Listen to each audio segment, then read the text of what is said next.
अस्सलाम वालेकुम, जहाँ पे भी आप हैं, मैं उम्मीद करता हूँ कि खुश हैं और अच्छे से अपनी ज़िंदगी गुजार रहे हैं।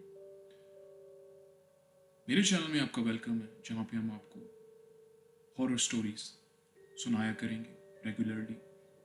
ये स्टोरीज़ ऐसी स्टोरीज़ हैं जो लोग हमें सेंड करते हैं अपने एक्सपीरियंसेस से, अपने पास्ट एक्सपीरियंसेस से, और हम ये आपके साथ शेयर करेंगे। हमारे चैनल को सपोर्ट करने के लिए आप सब्सक्राइब कर लें। कोई क्वेश्चन है तो ज़रूर कमेंट करें। आपके कमेंट की हमें ज़्यादा ज़रूरत है ताकि देखें हमें क्या आपका कैसा फीडबैक आ रहा है। तो चलिए चलते हैं आज की कहानी की तरफ। आज की कहानी एक ऐसी कहानी है, एक ऐसे घर की कहानी है, और स्पेसिफिकली उस घर में एक ऐसे कमरे की कहानी है जिसमें जाने से हर आदमी खौफ खा जाता था। जो इंसान उस कमरे में दाखिल होता था उसका नुकसान तय था। यही नहीं, कुछ ऐसे लोगों को अपनी जान भी गंवानी पड़ी सिर्फ इस गलती की वजह से कि वो उस रूम में दाखिल हुए। चलिए चलते हैं आज की स्टोरी की तरफ और हम शुरू से स्टार्ट करते हैं। ये कहानी उस छोटे से गांव की है जो कि सिंध के सूबे में वाक़या था। सिब्बी के पास ये छोटा सा गांव बहुत पुरानी इमारतों पर मुश्तमिल एक अपनी ही तरह का एहसास और शक्ल देता था। वहां पर एक खानदान ऐसा खानदान रहता था जो कि ना किसी का बुरा चाहता ना करता। कुछ गरीब लोगों का खानदान था जो कि अपने काम से काम रखते थे, लेकिन काले जादू और इन चीजों में बहुत महारत थी। लेकिन कभी उन्होंने इस चीज को ऐसे इस्तेमाल नहीं किया था कि किसी का नुकसान हो सके। दूसरी तरफ एक जागीरदारों का महल था। वहां पर जागीरदार जो चाहते वो करते थे। पूरे गांव को अपनी तरफ बुलाते, खाना खिलाते, लेकिन जैसा आपको पता है कि पैसे के साथ इंसान में बहुत सी गलत आदतें भी पड़ जाती। ऐसे ही एक वक्त में नवाबों का खानदान चाहता था कि जितने भी गरीब वहां पर हैं उनकी जमीनें खरीद ली जाएं, जोर से, जबरदस्ती से। उस जगह पर ये गरीब खानदान जो कि काले जादू में महारत रखता था वहीं पे अपना गुजरो बरस कर रहा था। लेकिन जैसे जैसे ये चीजें बढ़ती जा रही थी, नवाबों की जो नई नस्ल थी उसके अंदर तब्दीली आती जा रही थी। वो अपनी बुजुर्गों की बातें नहीं मानते थे और जोर जबरदस्ती पे बिलीव करना शुरू कर दिया, जिसकी वजह से कुछ गरीबों के साथ बुरा सलूक भी करते, उनसे काम भी करवाते और उनकी जमीनें सस्ते दामों खरीदने की भी कोशिश करते। वक्त गुजरता गया। बुजुर्ग नवाब के दो जो बड़े बेटे थे वो दोनों जाते, सौदा करते, और उनके जो चचा थे वो भी उनके साथ होते। ज्यादातर गरीब पैसों की लालच में अपनी जमीन बेच देते थे, लेकिन कुछ गरीब जो नहीं बेच पाते थे उनको डरा के, उनको धमकियां दे के ये जब्त करने की कोशिश की जाती थी। पैसे दे देते थे वो दोनों या चचा उनके, लेकिन इस बात का बड़े नवाब को बिल्कुल इल्म नहीं था कि वो किस तरीके से जमीन गरीबों की हड़प रहे हैं। वक्त गुजरता गया। उन्होंने 90% जमीन खरीद ली, लेकिन उस 10% में, ये जिस खानदान का मैं आपको बता रहा हूं कि जो काले जादू में महारत रखता था, वो उस 10% के अंदर थे। वो उस गरीब के घर गए। उस गरीब का छोटा सा घर था। घर के अंदर 4 अफराद रहते थे। अपना गुजरो बरस वो मुश्किल से मेहनत करके बकरियां चरा के पूरा करते थे।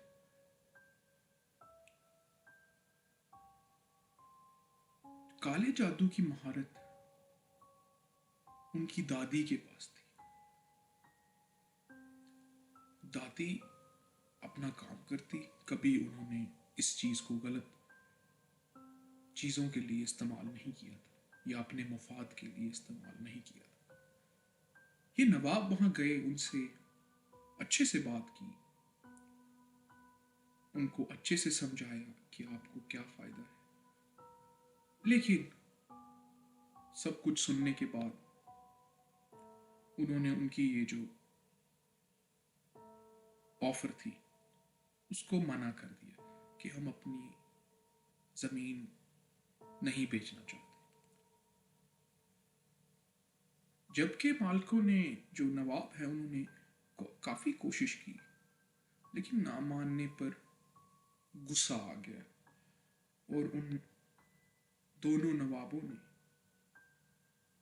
और चचा ने मिलके उनके ऊपर बुरी जबान का इस्तेमाल किया। जैसे होता है ना, आपके अंदर गरूर आ जाता है, वो गरूर की जबान का इस्तेमाल किया, जो कि उस खानदान ने, जिसमें उनकी दादी थी, उनके 2 बच्चे थे, एक वालिद थे और एक उनकी वालदा थी। जो दादी और उनके जो दादा थे, उन्होंने समझाया कि अपने नवाब से पूछो जाके कि हम लोग कौन हैं, जाके उनको बोल देना कि मुख्तार हबीब की फैमिली से है। मुख्तार हबीब एक ऐसा नाम था जो नवाब जानते थे कि ये काले जादू में और ऐसे इल्म के लिए मशहूर है, जिन्होंने इस इल्म से लोगों की मदद भी की थी और ये उस इल्म को गलत तरीके से इस्तेमाल करना भी जानते थे। चचा ने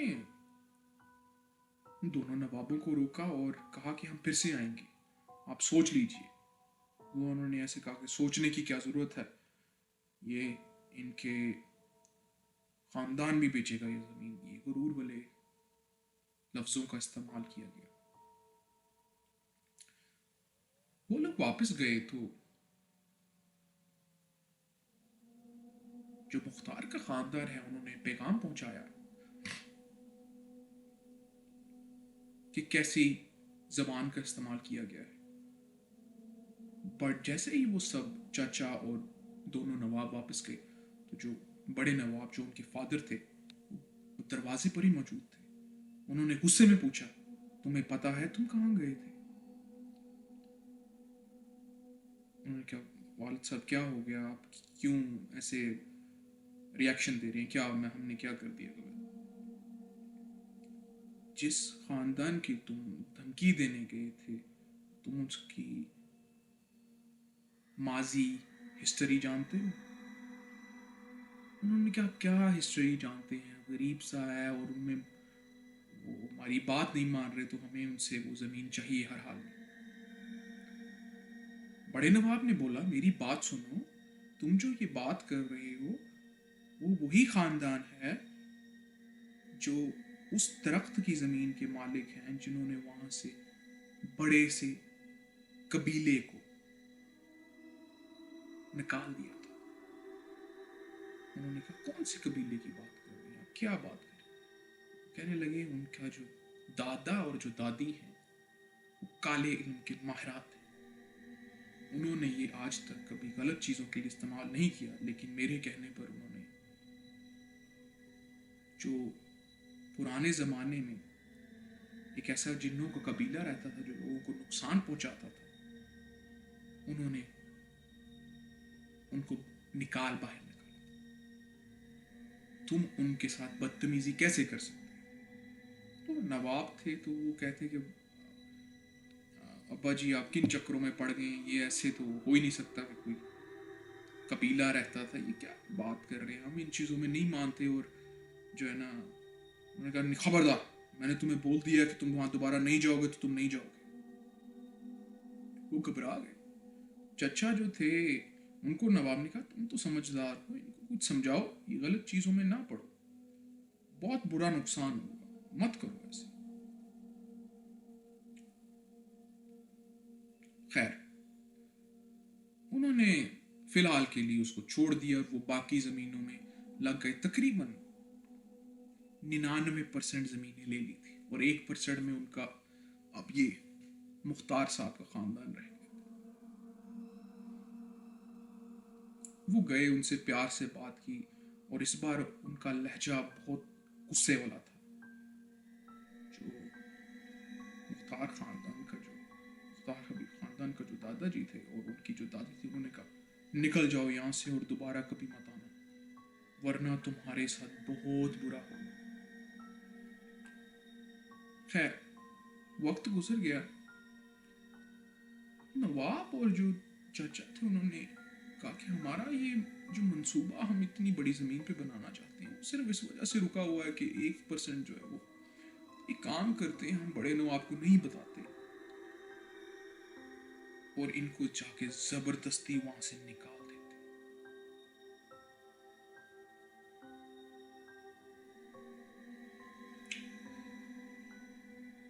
एक ऐसा प्लान बना कि हम उस छोटे से घर में जाएंगे, पूरे खानदान को तहखाने वाले कमरे के अंदर लेके जाएंगे, डराएंगे, धमकाएंगे और इनसे पूरा घर हड़प लेंगे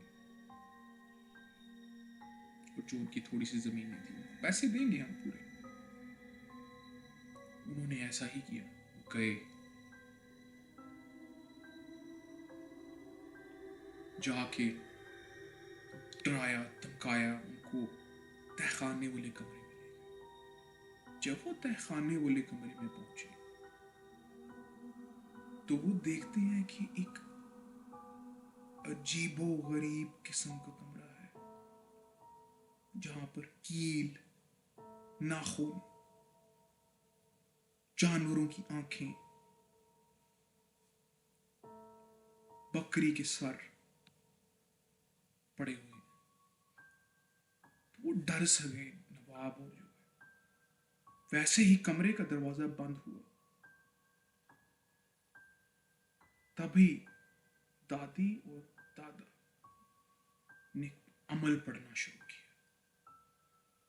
वो इतने खौफजदा थे उस कमरे से कि उस कमरे के अंदर एक अजीब सी वहशत थी। मुख्तार खानदान के दादाजी ने आवाज में बोला, ये दोनों नवाब और उसके चाचा जी जिंदगी में कभी किसी को धमका नहीं पाएंगे। उन्होंने फिर वो अमल पढ़ना शुरू किया। दोनों नवाब और उसके चाचा जी जो थे, उनके हाथ कांपने लगे और उस पूरे कमरे में से सब गायब हो गए। मुख्तार खानदान पूरा गायब हो गया उनकी आंखों के सामने। सिर्फ वो दो नवाब और उनके चाचा कमरे में थे। उनको नजर नहीं आ रहा था कि क्या हो रहा है, लेकिन उनके हाथ मुड़ने लगे। तभी वो धुंधली सी आंखों से देखते हैं कि कोई उल्टे पांव वाली चीज बिल्कुल कमरे के कोने पर खड़ी है, जिसके कपड़ों से ऐसा लगता है जैसे बहुत पुराने सफेद कपड़े और उस पर खून लगा। से इतने कांप रहे थे, उनके हाथ पांव नहीं चल रहे थे। वो कहने लगे, मुझे छोड़ दो, माफ कर दो। आवाज भी नहीं निकल रही थी। वो चुड़ैल जो थी, वही उनकी एक बद्दुआ की तरह उनके ऊपर, उनके साथ जुड़ने वाली थी। वो चुड़ैल उनके पास आती है, वो देख नहीं पाते कि उसकी शक्ल कैसी, लेकिन जब भी उनको धुंधले में से थोड़ा सा नजर आता है, ऐसी खौफनाक शक्ल, दांत नुकीले, नाखून इतने बड़े और हाथ ऐसे जैसे किसी बड़े से जानवर के। उल्टे पांव से वो छत पे चल रही थी, कभी नीचे आ रही थी, और उनकी आंखों के सामने उसके चचा को खत्म कर दिया।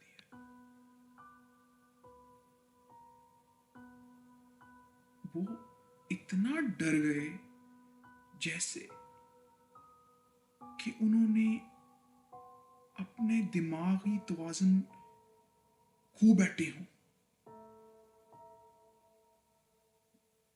वो चुड़ैल उनके सामने उनके चचा का खून पी रही थी,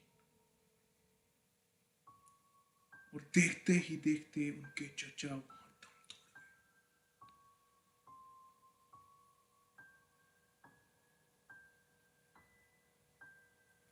उसी वक्त मेन टाइम पे किसी ने नवाब के पास पैगाम पहुंचाया कि आपके जो दोनों नवाब हैं और उनके चचा हैं, वो उस खानदान को फिर धमकाने गए हैं। वो सो रहे थे, काफी ज्यादा टाइम हो गया था, क्योंकि ऐसे गलत काम वो रात को ही करते थे। तो वो एकदम डर के उठ गए, बेटा ये क्यों? तो उन्होंने कहा, सब जो है उनको फोन मिला रहे हैं, ना फोन उठा रहा है कोई, ना उनके चचा का फोन लग रहा है। सब परेशान हो गए कि मैंने उनको बोला भी था कि उस खानदान के पास नहीं जाना। वो जैसे उनके घर में पहुंचे हैं नवाब, तो मुख्तार खानदान वैसे ही बैठा हुआ रात को खाना खा रहा था। नवाब उनसे जाके पूछते हैं, देखिए हम मुझे माफ कर दीजिए, मेरे बेटे यहाँ आए होंगे और उनके चचा साथ होंगे, उन्होंने बदतमीजी की है, मैं माफी मांगता हूं आपसे, वो कहाँ है मुझे बता दीजिए।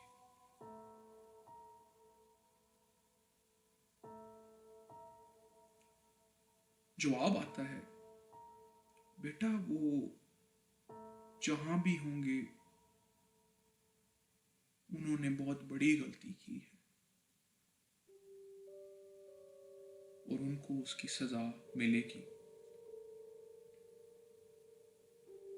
वो नवाब कहते हैं, हमें मुझे मुझे मुझे माफ कर दें, माफ। वो तड़प रहे हैं अपने बेटे के लिए, बेटों के लिए, अपने भाई के लिए कि माफी दे दे।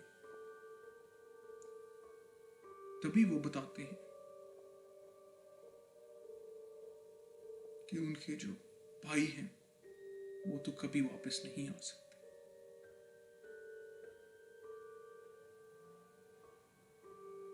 उन्होंने बहुत बड़ी गलती की है।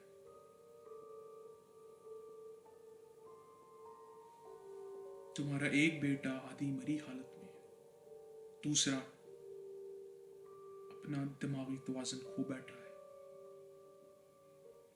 नवाब एकदम उनके पांव से जमीन निकल गई कि कैसे, क्या करूं मैं, क्या बोलूं इनको कि ये।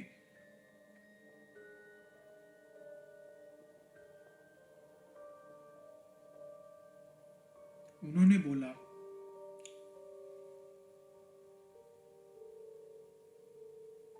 मैं तुम्हारे बेटों को छोड़ देता हूं, लेकिन मेरा एक काम तुम्हें करना पड़ेगा।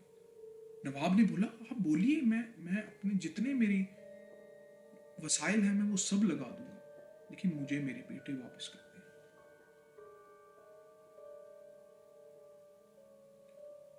कहते हैं ठीक है,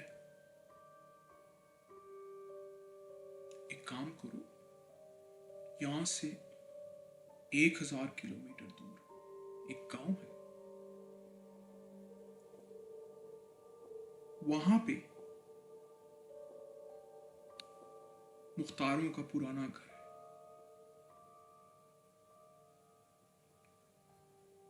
उस घर के तहखाने से एक मिट्टी का मटका है, वो ले आओ, तुम्हें तुम्हारे बेटों को माफ कर दिया जाएगा।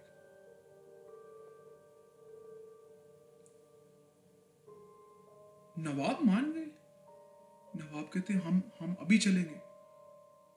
वो सारी रात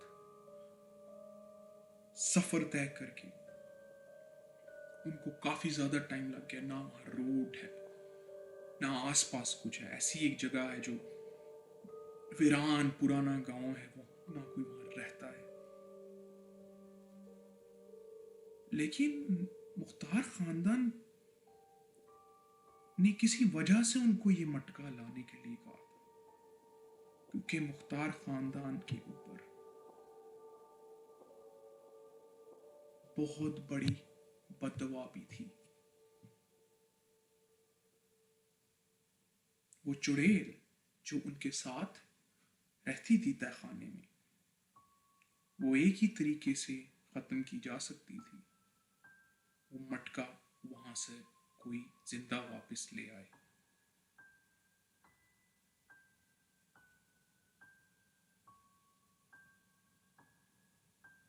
नवाब वहां पहुंचे। वो घर बहुत पुराना, एक टूटा हुआ। वो तहखाने की तरफ जाने की कोशिश करते हैं। बाहर देखते हैं कि कुछ कागज में लपेटे हुए कुछ कागज पड़े। वो उसको उठाकर खोलने की कोशिश करते हैं कि वो एकदम जल जाते हैं। नवाब की उम्र भी ज्यादा है, वो डर रहे हैं।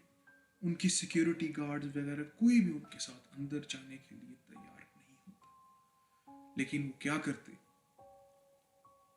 उनकी बेटों की जान उस मटकी में थी,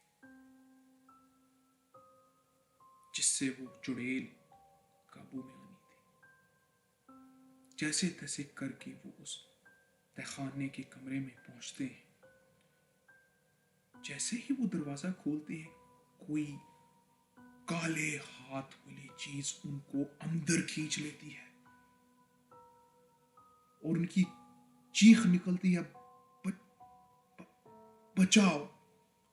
सिक्योरिटी गार्ड सुनते हैं, लेकिन वो बिल्कुल अंदर जाना नहीं चाहते।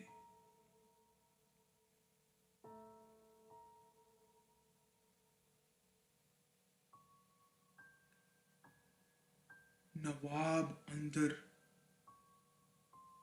एक ऐसे कमरे में थे जहां पर उस चुड़ैल का कबीला रहता।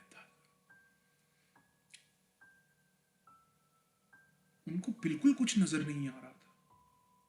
एकदम जकड़े हुए कमरे में बैठे थे।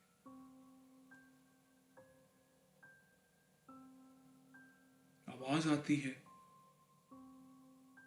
तुम तो नेक शख्स लगते हो, यहां क्यों आए हो?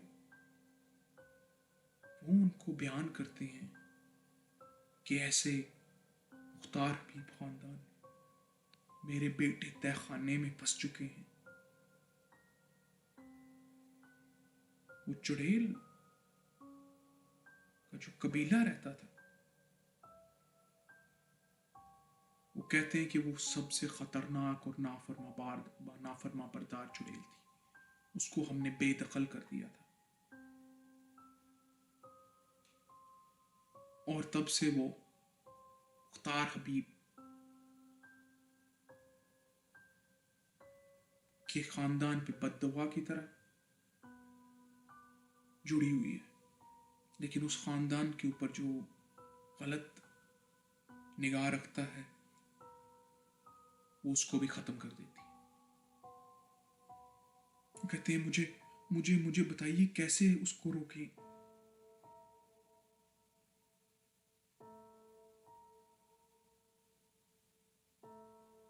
मुझे वो मटका चाहिए जो कि मुख्तार हबीब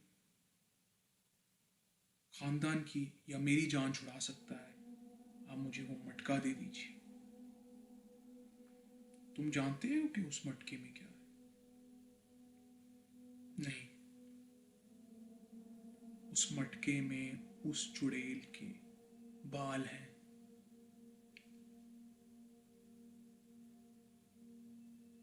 मुझे प्लीज मेहरबानी करिए, मुझे वो दे दीजिए। उन्होंने कहा तुम्हें एक शर्त पे वो मिलेगा। तुम्हारे बेटों को सच्चे दिल से तौबा करनी होगी, और जैसे ही वो चुड़ैल मरेगी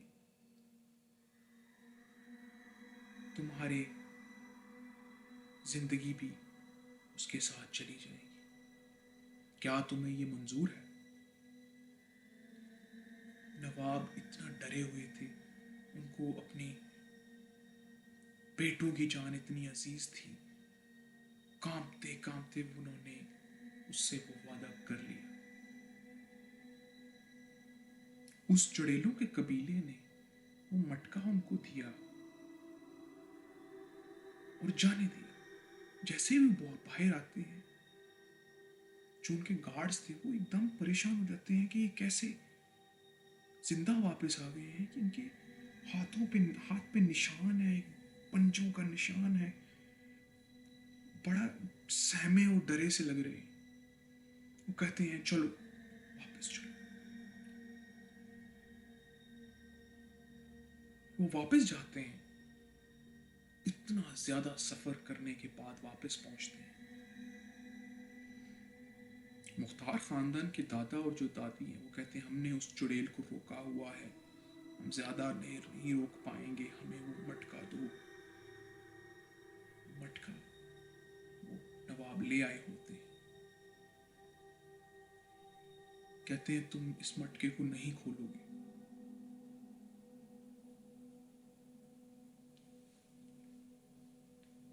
मुख्तार साहब खुद उस मटके को उठाते हैं और तहखाने वाले कमरे में जाने थे। जैसे ही वो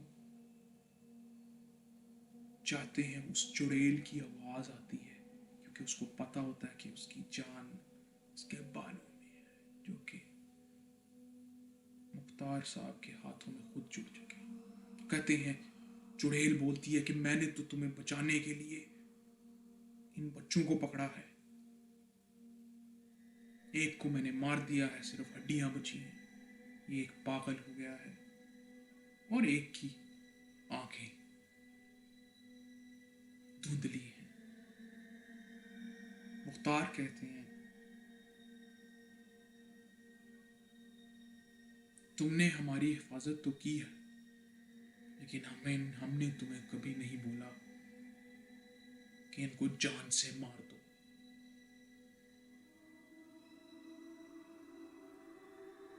चुड़ैल उनसे माफिया मांगने पे आ जाती है कि उनको पता होता है कि इसके पास मेरी जान है जो कि मेरे बालों में है। मुख्तार साहब कमरे में दाखिल होते हैं, साथ में वो पढ़ाई कर रहे होते हैं। जिस काले जादू से वो चुड़ैल उनके ऊपर जुड़ी होती है, वो उसी काले जादू का इस्तेमाल करके उसको तोड़ निकालते हैं। उसके बालों को आहिस्ता आहिस्ता मटके से निकालने की कोशिश करते हैं और कहते हैं छोड़ दो, दोनों बच्चों को छोड़ दो, इन्होंने जो गलती की है इनकी सजा पूरी हो गई है, जाने दो।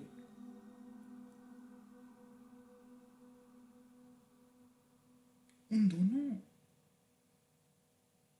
लड़कों की आंखें खुलती हैं, जैसे आंखें खुलती हैं वो दंग रह जाते हैं उस चुड़ैल की चेहरा देखकर और मुख्तार साहब को देखकर। उनकी आंखों के सामने मुख्तार साहब बाल निकालते हैं, कहते हैं बोल, तू यहां दोबारा नहीं आएगी। चुड़ैल बोलती है मैं नहीं आऊंगी, मैं नहीं आऊंगी, मुझे जान से मत मारो, मुझे जान से मत मारो, मैं नहीं आऊंगी। मुख्तार साहब कहते हैं अब इस चीज के खत्म होने का वक्त आ गया है, तुम मेरे कब्जे में रहोगी, जब मैं बुलाऊंगा तब तुम आओगी। वो लड़के सोच रहे थे कि मुख्तार साहब इसके बाल जला देंगे, लेकिन मुख्तार साहब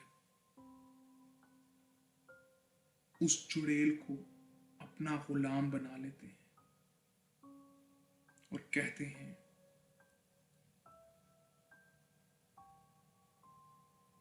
जैसा मैं बोलूंगा तुम वैसा करो। वो बालों का मटका उन दोनों लड़कों के साथ वो अपने साथ ले जाते हैं और वो चुड़ैल उस तहखाने में ही बंद रहती है। लेकिन अब की बार वो अपनी मर्जी नहीं बल्कि मुख्तार हबीब की मर्जी से काम कर सकती है। नवाब को अपने दोनों बच्चों को देखकर बड़ी खुशी होती है। कहते हैं कि मैं दोबारा नहीं आऊंगा यहाँ पे, आपकी बहुत बहुत मेहरबानी, मैं अपनी तरफ से आपकी खिदमत करने की कोशिश करूंगा। मुख्तार हबीब कहते हैं यहां से चले जाओ, दोबारा कभी नहीं आना। इन सब चीजों में तुमने हमारी भी मदद कर दी है। वो वापस चले जाते हैं। मुख्तार साहब अपने बड़े से घर में वापस चले जाते हैं। हाँ सॉरी, नवाब साहब। नवाब साहब को लगता है कि वो मर जाएंगे, उनको कोई बीमारी होगी, लेकिन वो नहीं मरते क्योंकि मुख्तार हबीब ने उसके तो बाल नहीं जलाए। जिस दिन मुख्तार खानदान उसके बाल जलाएगा, वो चुड़ैल के साथ नवाब की भी मौत हो जाएगी।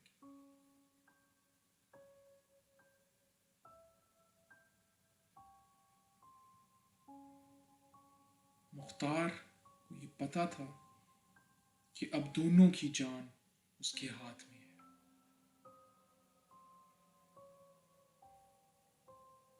और वो मटका उसी घर के एक कोने में पड़ा रहता है जब तक उसको कोई आगे हाथ नहीं लगाता। नवाबों का खानदान और उसके जो बच्चे, जिसको एक लड़के को थोड़ा मेंटल इश्यूज भी हो गए थे, वो तौबा कर लेता है कि दोबारा कभी ऐसी हरकतें नहीं करेंगे,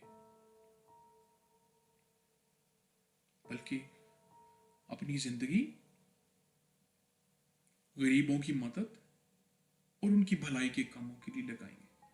वो सारी ज़मीनें वापस कर देते हैं जिनसे खरीदी होती हैं। उनके नवाब बहुत भलाई के काम करते हैं, लोगों को खाना खिलाना, पैसे बांटने, लोगों को कपड़े खरीद के देने, वो सब अच्छे काम करते हैं, जिसकी वजह से उस गांव में भी खुशहाली आती है, उस जगह में भी खुशहाली आती है। और दोबारा कोई मुख्तार हबीब के घर की तरफ जाने की कोशिश भी नहीं करता, ना जानने की कोशिश करता है। सब अपनी जिंदगियों में मसरूफ हो जाते हैं।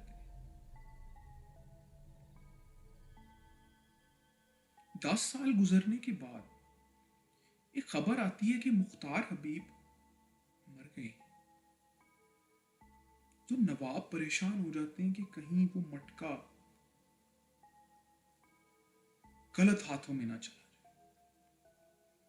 वो उसके घर जाते हैं, घर जाके देखते हैं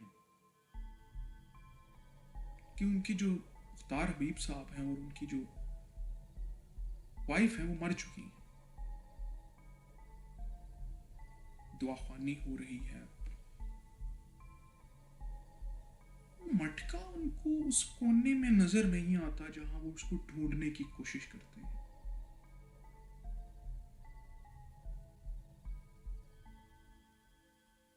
वो उनके पूरे नवाब साहब अपने पूरे रिसोर्सेज लगा के उनका अच्छा सा हर उस तरह की मदद करते हैं जिनकी उनको ज़रूरत होती है। वो उससे उसके बेटे से पूछती हैं, आपने कोई कोने में मटका होता था, वो आपको पता है कहाँ है?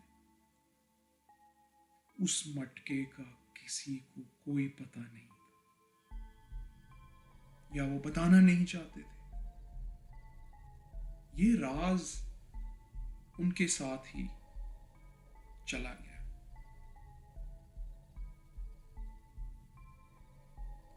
नवाब की बाकी जिंदगी सही कटने लगी, उनको कोई बीमारी नहीं हुई और उन्होंने उस घर में जाने की दोबारा हिम्मत ही नहीं की। पूरा नवाब खानदान सब अपनी जायदाद बेच के वहां से चला गया। उस गांव में दोबारा कोई ज्यादा लोग नहीं जाते थे, वो वीरान पड़ गया वो। और उस चुड़ैल का और उस मटके का क्या हुआ ये कोई नहीं जानता।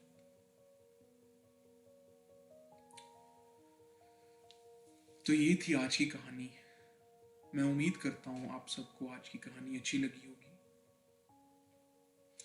अच्छी लगी है तो कमेंट जरूर करना है, आपने लाइक जरूर करना है और हमारे चैनल को सपोर्ट करना है।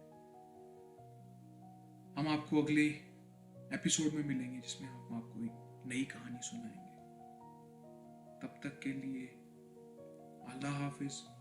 जहां रहें खुश रहें, महफूज रहें और हमेशा दूसरों की मदद करते रहें।